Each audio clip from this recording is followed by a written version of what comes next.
everyone, and welcome to Upbuilding the Self. I am Michael Sloyer, and I am here with two of my partners and very dear friends at Upbuild, Vipin and Hari Prasada.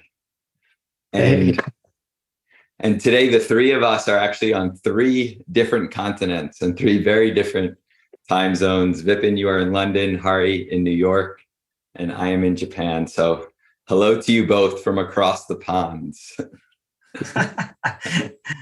It's good to be together. Good to be together, even in spite of the geographical boundaries.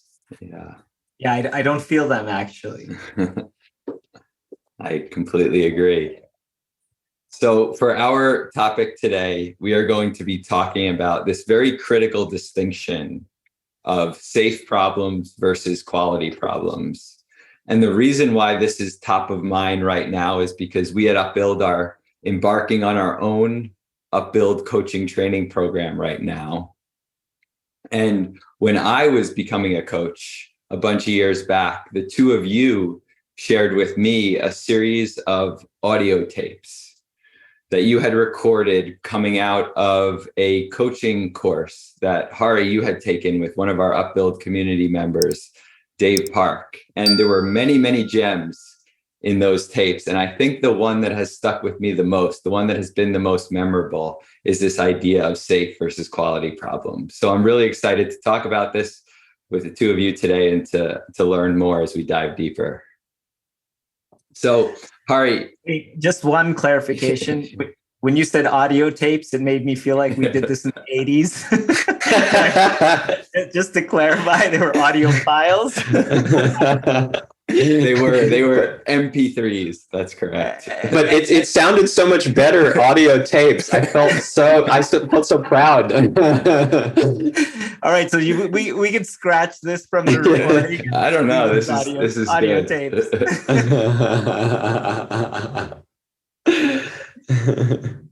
So, Hari, maybe you could get us started by sharing some definitions. What is a safe problem and what is a quality problem?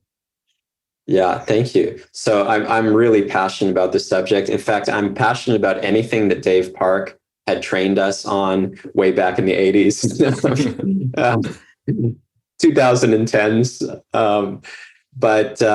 Yeah, this is one that's really standout, and it's pretty central, I would say, to everything that we do in coaching.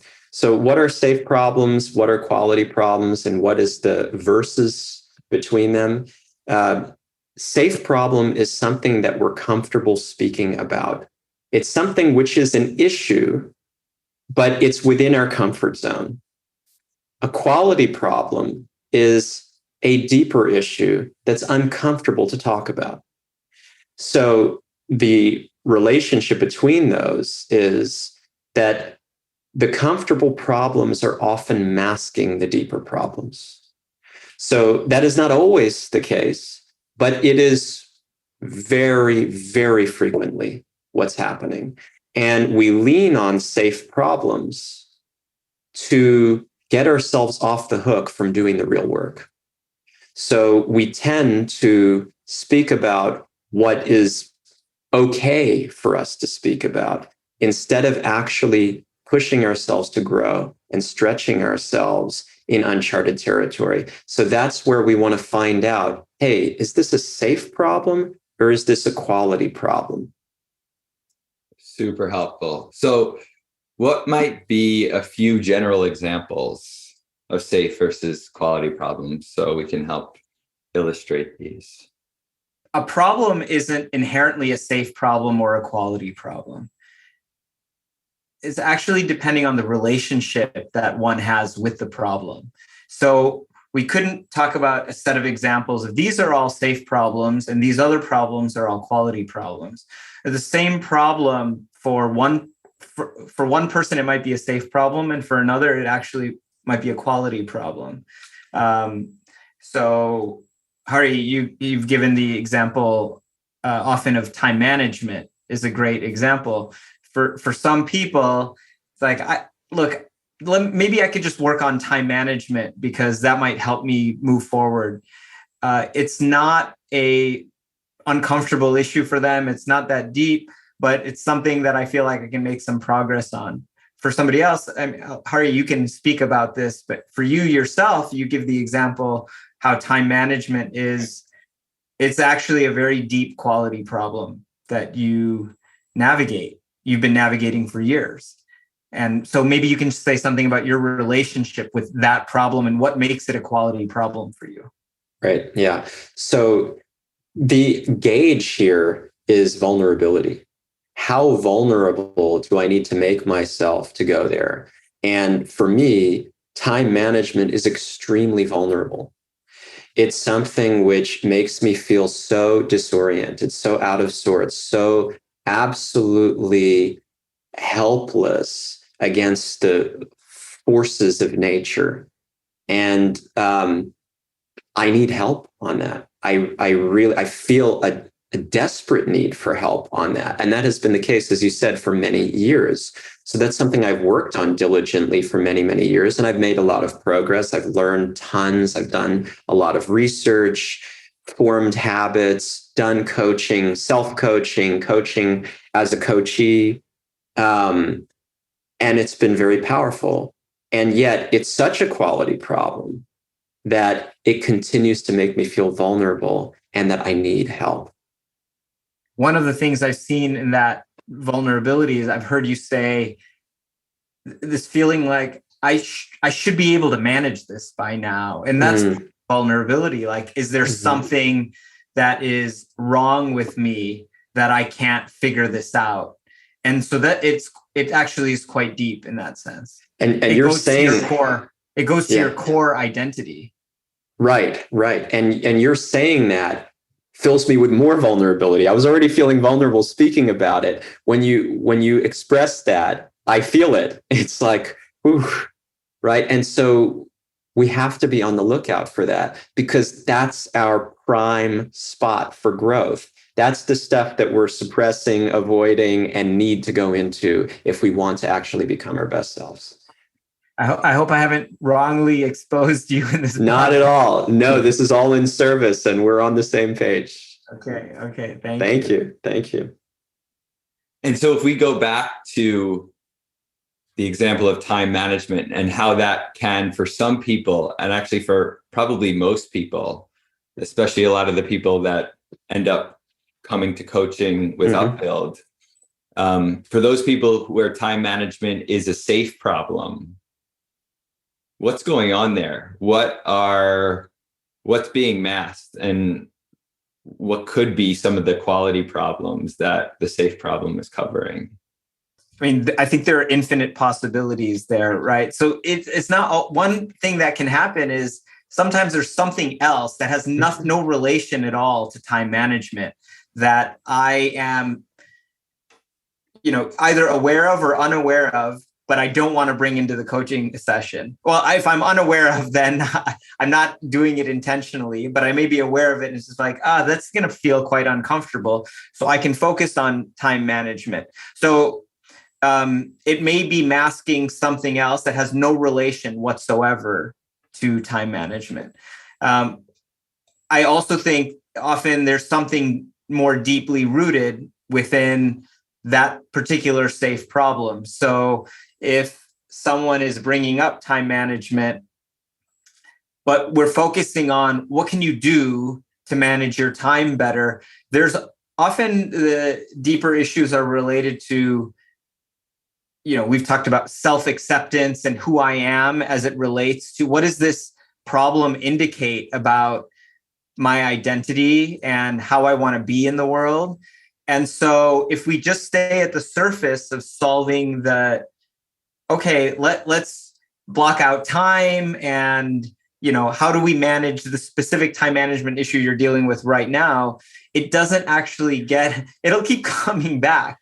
So making sure that we're understanding what is really important about this problem and how is it affecting the person behind the doing. Let me even push this further. So safe problems and quality problems are not binary. There's a spectrum. And so taking time management, The quality problem behind it may be I don't actually know what I want. So therefore, I don't know how to prioritize my time. But that feels really bad to admit. And then a further quality problem beyond that would be that's because I don't know my values. And that feels really embarrassing because I'm a values driven person. I have to be. We're supposed to be. It's good. I'm a good person. I have values, but I don't actually really know what I stand for or what I would fight for. And then a further quality problem at the deepest end, you could say, is it's because I don't know who I am. This is great. So helpful. That was great. And that is quite a quality problem. I don't know who I am. Wow. If I know that I'm working on safe problems, what are some questions that I might ask myself in order to help me figure out what are the quality problems underneath that? Yeah, that's great. Yeah. I mean, two come to mind immediately to me. One is this question of what is important about this to me? Yep. So it's the question that we ask often in coaching about everything. And that will typically get to, what is important? What's underneath that? And what might be underneath that? Just as Hari Prasada did with this time management problem. So I think asking ourselves and being able to answer honestly, what is important about this to me? And then the other question that comes to me is asking yourself not just what you want to do, but who you want to be. So often it's like, well, what do I want to do here? If I'm having a time management problem, what do I want to do to manage my time better? But I think just asking who do I want to be?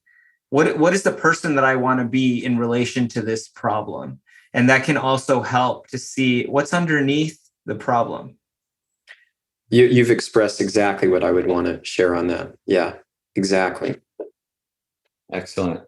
Yeah. And I'm thinking of one more question that we often ask in coaching, which is, if this was cleared up, as our partner Mary likes to say, if we were wildly successful solving this problem, what would you have?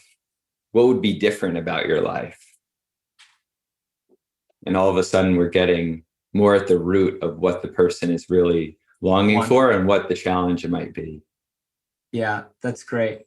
I mean, I think there are lots of signals. What you just said about longing is very helpful. So often, we'll ask the question, what do you want to focus on? And what the person shares is really important. They own the agenda of what they want to work on. But then we're also paying attention to what's not being said. What are the emotions and the body language around the conversation, and what is the longing that might be there? And all of those are giving clues to where is the quality problem. The other route that I would take is, what are you protecting against? So if you ask yourself this question, what am I protecting against? It forces you to take a different lens and to discover things that you would not otherwise. A similar way of expressing it, and sometimes both are helpful, is, what am I afraid of? What am I afraid of? This is getting into the territory of our shadows that we don't like to look at. And the only way that we can become our fullest selves is by shedding light on the dark. Yeah. And so this concept is very useful in a coaching context. It's also useful for people who don't necessarily have coaches or have these types of formal relationships, because they can do this work on themselves by asking some of these questions that we are speaking about now. And also, if you think about relationships, when there are issues in a relationship between two people or amongst a group of people, maybe it's in an organizational setting, the conflict can often occur on the level of the safe problem because it's just easier and more comfortable for everyone to talk about. And in those settings as well, it's important that we actually get to the quality problems. And a lot of time and energy gets expended on safe problems that don't actually move the needle. Yeah, I mean, a great example of this is, I think, among spouses or between spouses, having conflict around tasks that need to be done, household chores, and one of the things that might be underneath there is just a feeling a lack of connection. So we are sort of bickering, feels like the wrong word, but over who's doing more, who's doing enough, the burden, the load on each partner. And so we can try to just work on that at that level, but there may be something deeper that's around when we feel a very strong connection with each other, then a lot of this might go, we have a different relationship with this problem. And we actually feeling that connection, want to serve the other person versus feeling like, hey, that person's not carrying their weight. And there are two ways that this goes. One is you follow the safe problem, you solve it, you build trust, and you build momentum. And then you get to a slightly deeper safe problem, maybe related, maybe unrelated. And then you keep going like that, deeper and deeper. And that's a very valid way to go. The other way this goes is that you really recognize that you need to know what we're solving for if you want to feel the benefit of doing this self-work or doing coaching. So if you solve for the thing that actually is not impactful, then you're going to be disappointed. So both are possibilities that you solve safe problems. And when I say solve, it's pretty hard to solve problems, honestly. Like usually another one crops up or you realize that it wasn't quite a full solution or comes back later. So using that very loosely, that you feel like, okay, we've addressed this. I've addressed this. I'm satisfied enough at this point in time. So now I go to the next thing. And then I go to the next thing and I go to the next thing. And that's powerful. Like we don't want safe problems to be considered taboo. And hey, don't bring me your safe problems, buddy. It's actually, sometimes it's really important and it creates more capacity to go towards the quality. It builds muscle and it builds trust and it builds confidence in the process and in my own ability to work on myself. So it's super important not to underplay that side. On the other side, when it's coming from an avoidant place and there's some defensiveness around it, it can be counterproductive and lead to a lot of disappointment. Like, hey, this stuff just doesn't work. Or I can't figure out how to work on myself. I'm not making any progress. Usually when it's very defensive, it goes to blame. Hey, people are not helping. My company is not dealing with the real issues or this, even when we go and we make progress, it's like one step forward, two steps back, and it leads to a lot of frustration. So we have to be able to also differentiate between those two paths and see which way am I going. And there will be a different, no pun intended, quality to each one of those. So you'll see if the consciousness, if where I'm coming from is resistant and blocked in an intense way, versus an innocence of like, I just don't know much more, or like, I'm not used to doing this kind of work. This is hard for me, but I'm staying in the game. It's very different results that will come. Yeah, I really appreciate this point around not casting aside safe problems, that they're actually quite important.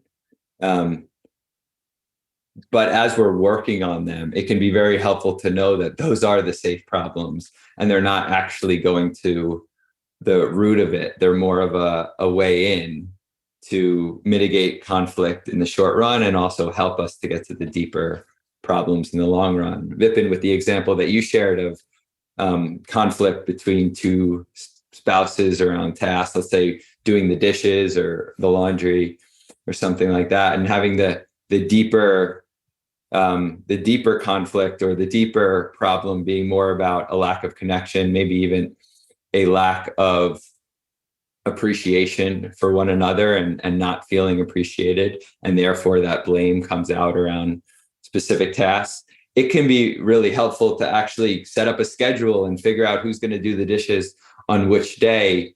But it can also be, it's actually necessary for us to be able to name that what we're really longing for is that connection or appreciation from one another. When that goes from unconscious to conscious, then the motivation to actually fulfill whatever you set up in terms of a new schedule is much stronger. And also, you know why you're doing it. It goes back to this question that you had shared. If we were to clear this up, if we were wildly successful, what would you have? And the reason that question is so important is it anchors the motivation, because you can see a vision for something very different. And then now, how do, I mean, behavioral change is very difficult. We all know this. It's so difficult. When you've hit on the deepest why,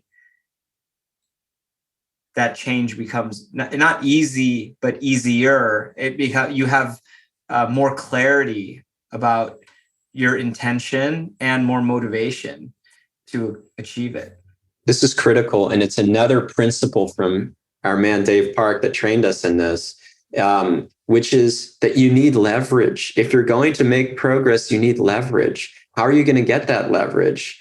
Either the rewards on the other side have to be so high that I can taste it and I'm willing to do whatever it takes to get the prize, or that's the carrot, or the stick has to be heavy enough that I'm feeling the pain so much I cannot sit still. I cannot remain stagnant here. It's just not possible. If I go another day like this, I will drive myself nuts, and I cannot have that. I'm committed to getting beyond this. So, and you can use both. There's often a relationship between the two, but typically an emphasis of one or the other, more so. And so we need that. We need that leverage.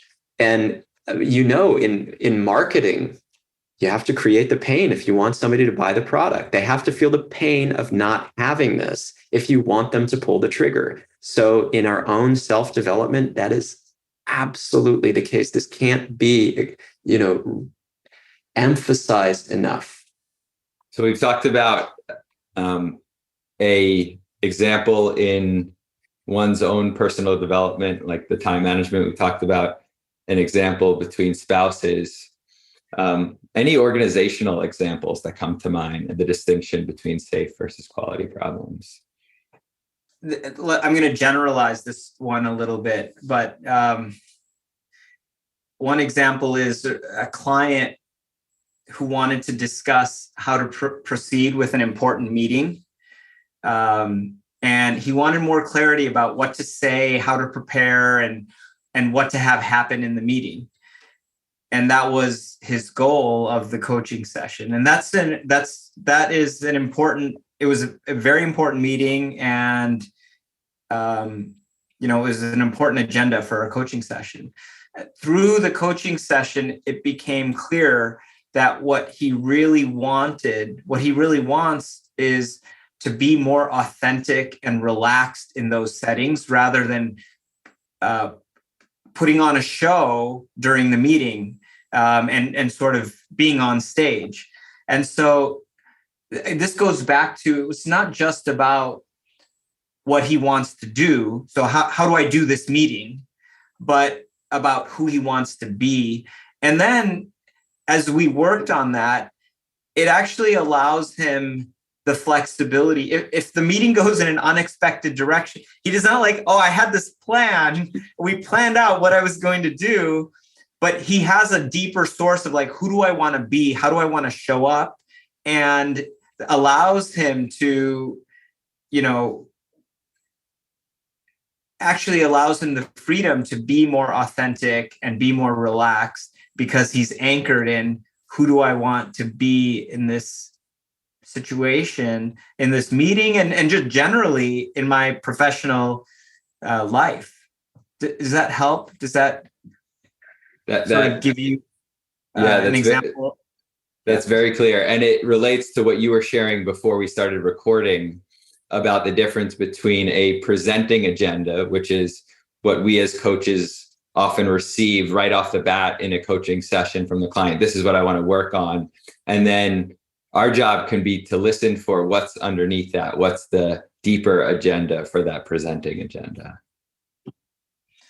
Yeah, absolutely. And as you do, and then when you come back, we don't abandon that presenting agenda, but as we return to it, you have a different insight about how now with that understanding, how do I want to proceed with this meeting? What do I want to say? And what do I want to have happen here? Changes as a result of that exploration of the deeper agenda or the quality problem that might be underneath what was first shared. If you want to accelerate the path to the quality problem, if you want to get deeper faster, then a really important question is, how much does this weigh on me? And if it's not weighing on me very much, then I need to figure out why that is, why I'm presenting this as the thing that I need to work on, and what does weigh on me deeply. And is there anything that I'm afraid to admit about this that is weighing on me? I mean, this leads right into a personal example I can share from last night, if it would be useful. So, I mean, your words, Hari Prasad, were just like it verbalized things that were going on in my head as we were coaching last night. So Hari Prasad and I coach each other every 2 weeks. We have an hour block and we take turns. One time he's coaching me and the next I'll coach him. And in this transition for us to move from New York to London, we haven't actually coached each other in a couple of months. And so I couldn't remember who had coached each other last. And so I asked him, how would he like to coach or would he like me to coach? And he remembered that the last time I had coached him, so it was his turn. And I was open to doing it either way. But part of what was happening in the background was in my transition from New York to London, there were certain practices of mine that had fallen off. And these were practices that Hari Prasad and I had talked about in my coaching sessions. And I felt some shame in coming to our coaching session as like a bad student who hadn't done his homework. And and it was not because he would be punishing in his response, but because I just felt I wasn't living up to my own commitments. And so I, was first asking him when I had in my mind, if I coach him tonight, then in 2 weeks, by the time he coaches me, maybe I can get back on track. And then I thought, okay, but I'm not going to force that. If he's ready and willing to coach me, the next thing that I was doing in my mind was cataloging, okay, well, what else can I get coached on? because there's plenty of other things that I could use help on. But I realized that this is the thing. This is the thing that I feel, I mean, to go back to what Hari Prasada said, I felt vulnerable about, I felt uncomfortable about. It was clear that that's what I needed to get coached on. And so, you know, because it's such an endearing relationship, I was able to kind of share, I mean, maybe not all of this, but a bit of this with Hari Prasad. And then even then further within the topic, there was, you know, a safer problem was, how do I get back on track?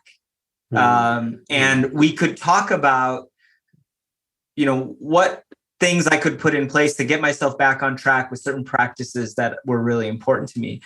But, you know, it had been enough times that I had gone off and back on, off and on, that I didn't want to do that. I didn't want to get tactical. And what we talked, the quality problem was, what will inspire me never to get off track again?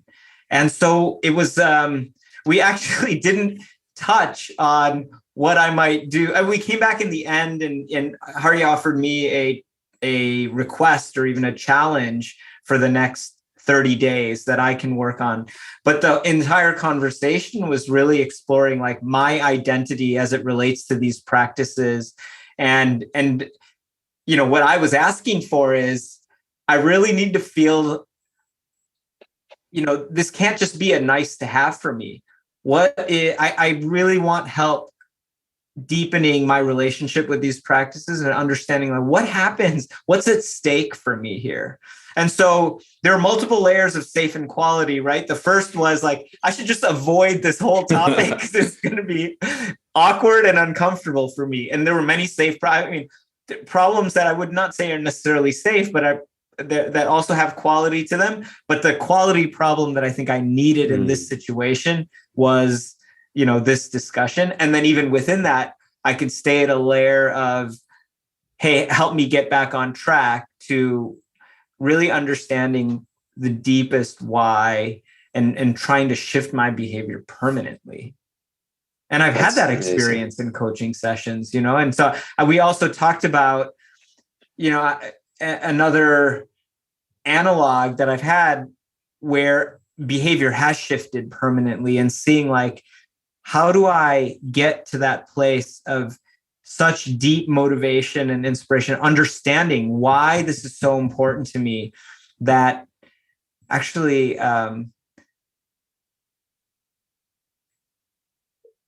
nothing is ever the same after that moment. I mean, that I'm saying that, and that sounds like a very high bar for a coaching session, but I've experienced that. It's possible. Beautiful. Amazing. Yeah. Thank you so much for unpacking that. It also just, it's a beautiful example of how divided we are, that we know deep down that we need something, but we're so divided that we don't allow ourselves the opportunity to pursue that, because what is right before us that has shorter term gains takes precedence. And whatever will validate our identities in the moment is so much easier to go for than the stuff that really makes all the difference and maybe doesn't have the same level of validation attached to it. Yeah. I mean, I think about the example I shared, and how much of not wanting to go there was about how will you see me and how will I see myself? And so I could avoid that whole question by bringing a different topic into the mix. And so, you know, yeah, it's huge how we want others to see. We talk about this with our work with the Enneagram, especially for certain types, see me the way I want to be seen. And that comes in very much into coaching. I, even in this relationship where it's meant to help me work on myself, and I have so much trust and so much ability to be vulnerable, there's still someone on my shoulder saying, well, like, do you really want to be seen that way? And in a moment, in a snap, it can get me to go in a different direction and protect myself. Beautiful, beautiful. Yeah, this work takes courage. There's no question about it. It takes courage. And we may think that we have courage, but that will be tested. How much do we really want to understand ourselves? How much are we really willing to be self-aware and honest, and go into these difficult places? Because that's where the greatest gains are. And our best self is waiting for us. It's buried amidst all of the layers of ego and the hunger for validation, but it's waiting for us. When will we get the courage to really stay with it and go there? And for leaders of organizations, this is also there's so much analogous. So many analogous takeaways from the example that you shared with an organization. So like today, for example, a lot of organizations are struggling with work from home policies, and leaders are talking about, should we work from home? Should we allow people to go back to the office? And there's so many arguments on the surface about what's best here. But at the root of it, I think, is people don't trust each other. Yes. People don't trust each other to do work, to do the work that they're paid to do. Workers don't feel trusted. They don't trust their bosses, but nobody wants to talk about that, because not only are there individual identities at stake, but if all of a sudden, as the leader of an organization, if I start having a conversation about trust, it means my organization has a trust problem. And I don't want to be associated with that identity. And so easier to just spend a lot of time talking about our work from home policy. I think there are many things that could be at play there. I think that's one thing that you'll see very prominently that has a big effect and that we're afraid of dealing with for the reasons that you mentioned. Yeah, I mean, I'm remembering we do a lot of work with trust very directly with organizations, and working on gaps in trust and building cultures of trust. And we've had the experience many times where the idea of discussing trust explicitly feels problematic, because the assumption is we have a trust problem. And so the request is, can we talk about this in other terms? And so I think, yeah, you're absolutely right. There's a lot of sensitivity around, what is this say about our organization? What does this say about our leadership? And also, are we equipped to handle that? And I think there's a lot of that self-doubt that comes in the way of our ability to deal with quality problems. It's like, well, somebody can help me, or I can help myself with a safe problem, but with the quality problems, I don't know how to tackle that. I don't want to tackle that because that feels too big. Well, one other thing I'm noticing is that sometimes there may be a tendency to I keep bringing up the same thing over and over again. Let me go somewhere else. Yeah. This other person must be getting bored with me going back to having the same issue over. And there's some embarrassment that I keep having to work on this. So that the embarrassment may cause us to, let me just go elsewhere. And often the quality problems we keep coming back. I mean, it can be years and years of work. And there's so many different dimensions of those problems and complexities that, I've been in coaching relationships. I'm thinking of one person in particular where we spent 3 years primarily focusing on, I think, the biggest quality problem that in his life.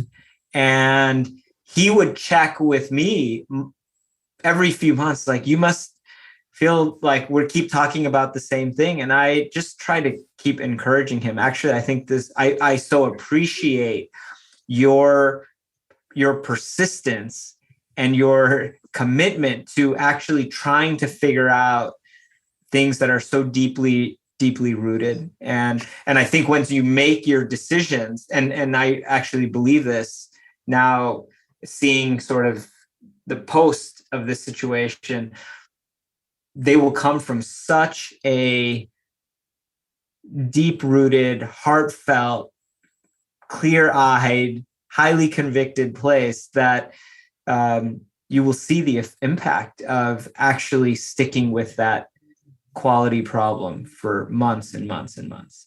This is fantastic. So I absolutely see the relationship between duration of time working on something and depth of problem.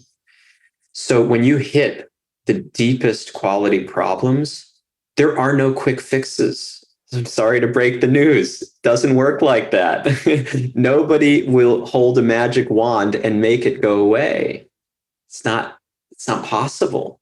That's the stuff that's really going to transform our character over time when we're diligent and when we're committed to ourselves and to actually learning and growing.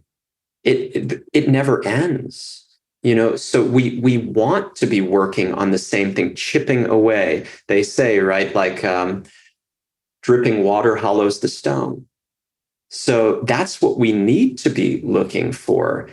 It's funny because you mentioned at the beginning about time management. I've been working on that since at least 2006, at least, probably earlier, but that's when I was really very consciously beginning. And I continue. And it's a mess for me to this day. But wow, is it forcing me to go outside my comfort zone and become a much better version of myself, and to become humble.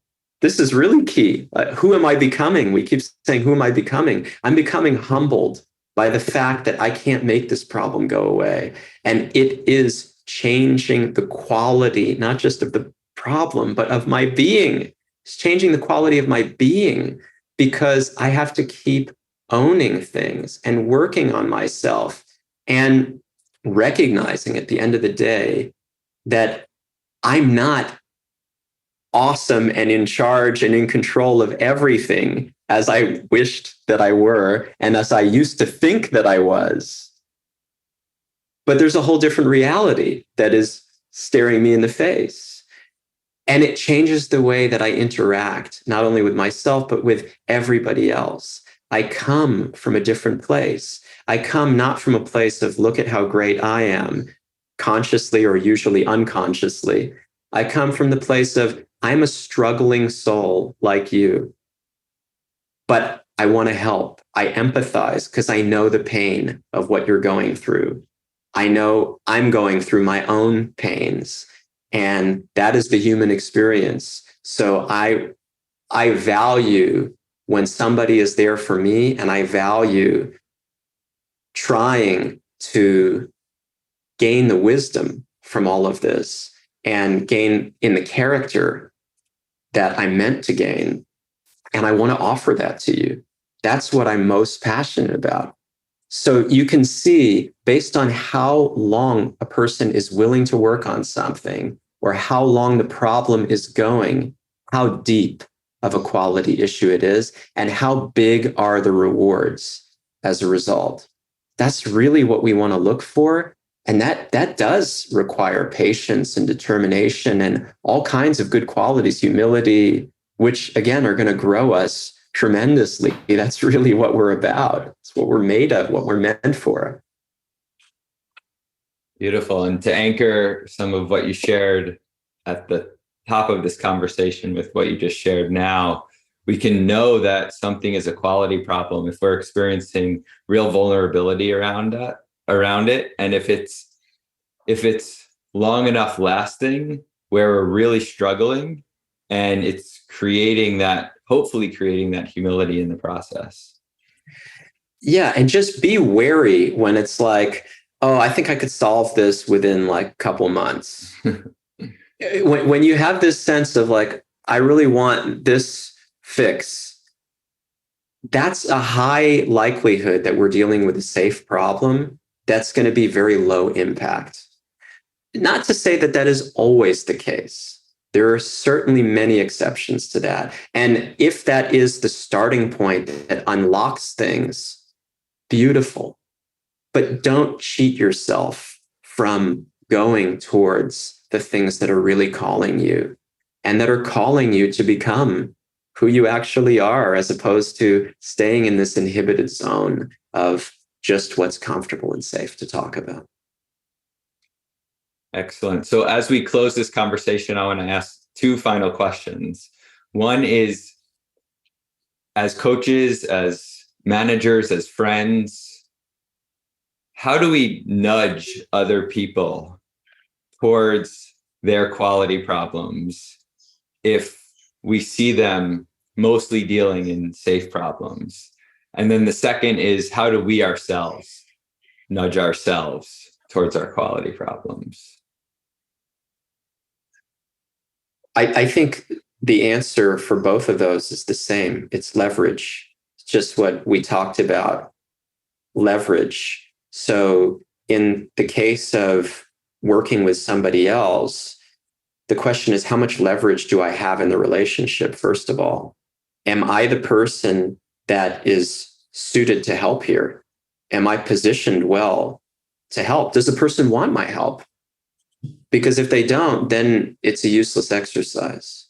And if I do, then it's going to be challenging, but it's going to be exciting, hopefully. Then you can actually start to share your observations of the person in an honest but heartfelt way, empathizing with what you're perceiving and what you can see may be happening beneath the surface, because that's also coming through. And challenging the person, what would happen if we were to go in a different direction, or asking the questions that we've been talking about today, like, how much does this really weigh on you? How much does this make you feel vulnerable? What would happen if you solve for this? And so for myself, it's a similar thing. I have to ask the same questions and figure out what's the leverage that's going to make me really go deeper. How am I going to find enough pain, enough reward, or both to actually make a shift to what I want to work on and how much I'm willing to give to that? Thank you, Hari Prasada. I was just going to say that we can use the coaching tool of powerful questions. And when we ask questions that the person may not be asking themselves, nobody else is asking, that makes the person stop and think differently. I mean, this happens often in a coaching relationship where you see someone pause and the wheels start turning because they haven't actually contemplated that question before. So if in the example of the meeting that I gave and the person's trying to figure out, what do I say? If I start just with, well, what do you think you should say? What do you want to say? I'm still on that same track of like, okay, I have to figure this out. What do I say? And you're asking me, what's the starting point? But if the question is different, like, for example, what do you want to feel when you walk out of that meeting? Or what do you want the people in the room to feel? And so I think it's the process of, instead of telling someone what to do, or instead of staying at the same level of what they're trying to figure out, really exploring and asking a few questions, and that can really help people find the quality problem, find something deeper. And I think the same thing applies to ourselves. Like, we have to ask ourselves, we talked about a simple question of what's important about that. You can ask that. It's like the 5 whys of the Toyota production system. Like, keep asking that question. What's important about that? What's important about that? What's important about that to yourself until you can't find anything else. Exactly. Yeah. Beautiful. How are you going to say? Oh, I was just thinking how many times I've gotten in coaching sessions. That's a great question. Exactly to your point, Vipin. And it comes when the person's like, yeah, I should have actually thought about that and I didn't. And I'm grateful that you're making me think about this. That's great. Well, thank you guys for this conversation.